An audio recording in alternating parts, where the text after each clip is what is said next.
né? Professor de filosofia, sociologia, nós vamos chamar aqui, professor que sempre respondeu aos chamados do Magel, e todos vocês sabem, alguns até pensam que ele também faz parte do nosso Magel, né? Mas faz parte sim, faz parte do nosso coração e sempre está com a gente.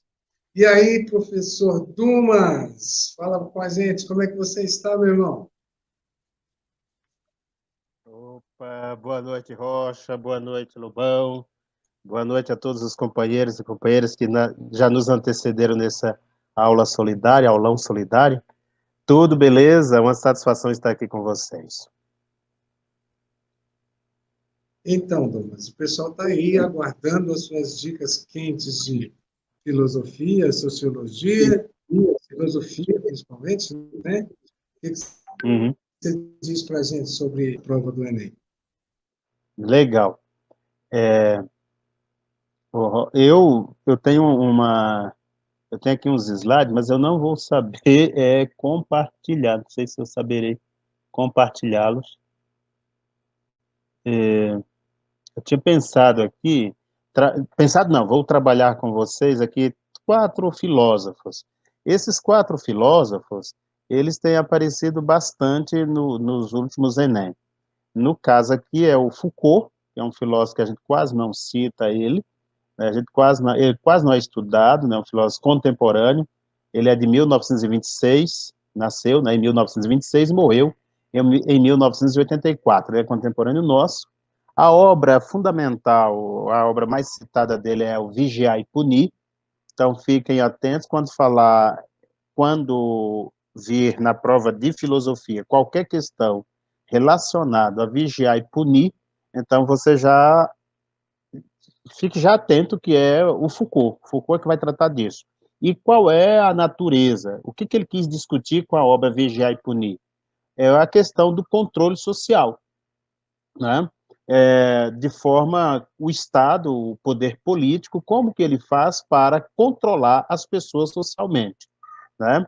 É uma espécie de disciplinar as pessoas. Como disciplinar? E aí o Foucault trabalha o exemplo, a natureza desse controle social que ele usa com muita facilidade, com muita maestria, é a questão das penitenciárias, os quartéis. Ele usa esses locais, instituições disciplinadoras. Então você vai pensar quartel, você vai pensar em presídio, e hoje a própria cidade, né? Quer dizer, você está, por exemplo, nós que estamos em Goiânia, nas grandes cidades, além de Goiânia, câmeras para tudo que é buraco, as pessoas sabem que tem câmeras, né? Então nós podemos, nesse caso, concluir, né, que o controle social é um conjunto de formas externas e internas de intervenção no comportamento do sujeito desviante, como o criminoso que é detido pela polícia. Então, essas formas de controle sociais atuam sobre nossa individualidade, de forma que quase sempre, né, nós delimitamos nossas ações de acordo com o que aprendemos como certo e errado. Então, essa é uma certa crítica que Foucault faz à sociedade contemporânea, uma forma de ficar controlando os outros. E isso os governantes, sobretudo aqui na América Latina, fazem muito bem. Ok? Então, essa é uma dica que eu passo para vocês sobre o Foucault. Controle social, externo, interno, não só hoje, como eu falei, não só do criminoso, mas também de toda uma sociedade, aquele que tem o comportamento desviante, ou seja, aquele que não está de acordo com os padrões de sociedade. E aí, o que se ensina na escola? Que nós temos uma forma, diríamos assim, padronizada de nos comportar. A linguagem, a fala, não gritar, moderadamente, não criticar e etc, etc. Então, a gente acaba entrando nesse padrão do certo e do que é o errado. Cuidado para não entender em Foucault que ele não está dizendo que não existe um certo e um errado. O problema é que quem está determinando, geralmente, é quem está errando. Um outro filósofo contemporâneo nosso, que cai sempre em Enem, é o Friedrich Nietzsche. Ele é de 1844 e morre em 1900. Então, ele é um contemporâneo nosso. E qual é o tema mais citado do Nietzsche? A questão do super-homem. né?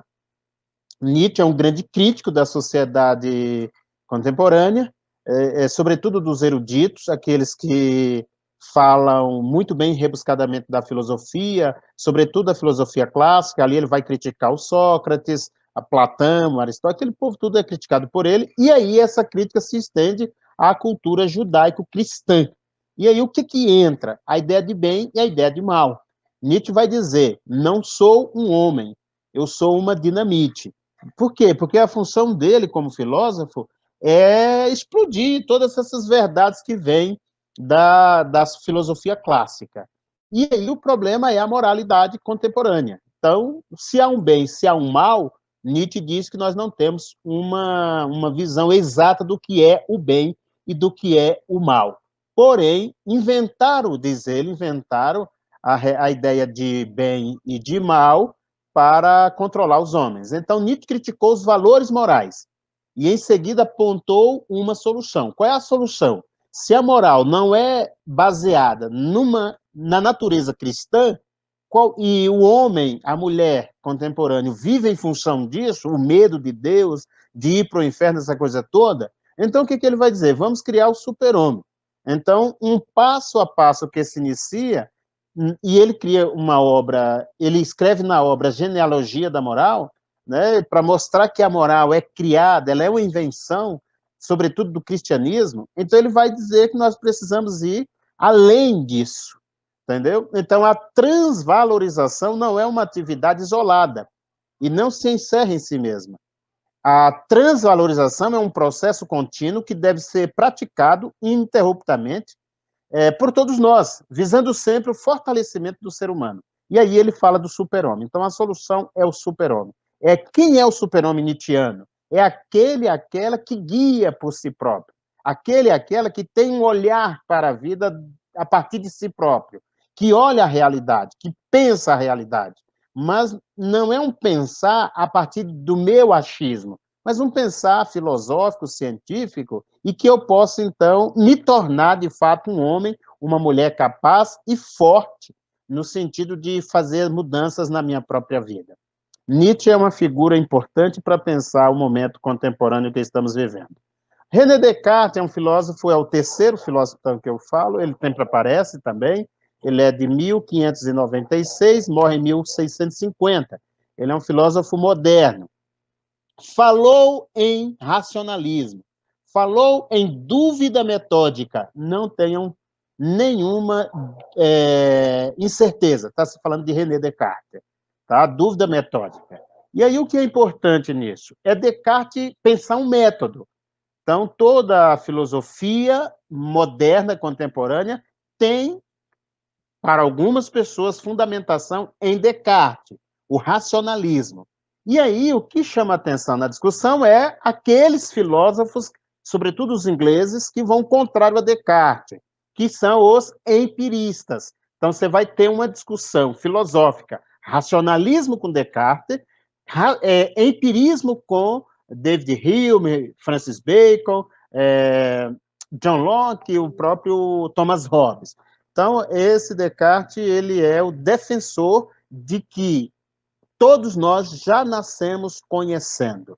E aí, ele vai chegar, a partir de um método, ele vai chegar a uma conclusão que ele chamou de verdade indubitável, que é o cogito ergo sum.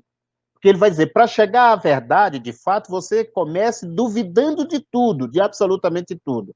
Lembrando que duvidar não significa não acreditar. A dúvida é um recurso filosófico e científico para que chequemos a verdade de fato. E aí ele chega com essa dúvida ao cogito ergo sum, o famoso penso, logo existo. Aí é a verdade indubitável. Se penso, eu existo. E por último, né? Show de sabedoria, né, Douglas? Então, essa é a verdade, né? Porque eu até brinco, Rocha, com os estudantes. Para eu existir, o que é necessário? Segundo a concepção do método cartesiano. O que é necessário para existir? Pensar. Então, eu penso porque eu existo, ou eu existo porque fui criado por um outro ser? que esse é o problema do cogito dele. Porque quando ele diz penso, logo existo, ele está dizendo o homem é, por natureza, racional. E a existência tem a ver com o pensamento. Pode falar. Um minuto para você concluir o seu pensamento. Eu sei que você tem pensamento que daria a noite inteira para a gente falar aqui, mas então, pronto. o tempo está apertado. Legal. Fecho agora. O último é o Jung Habermas, filósofo Habermas, que está vivo, né? Então, pense em... Ele tem vindo muito nos Enems sobre a comunicação, né? A questão da razão comunicativa. E o que Habermas discute com isso? A ética, tá? Então, vou rapidão. Essa razão comunicativa é chamada por ele assim, porque ela concebe como algo individual, subjetivo.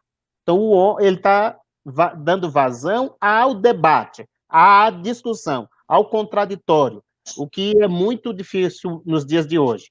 Mas, então, a razão comunicativa é aquela que tem fundamentação partilhada na ética. Então, esse é o Jung Habermas. E assim eu fecho aqui, agradecendo a vocês a oportunidade, né? E muito obrigado, Grande Rocha, muito obrigado, Lobão, e até uma próxima oportunidade. Obrigada por esse momento.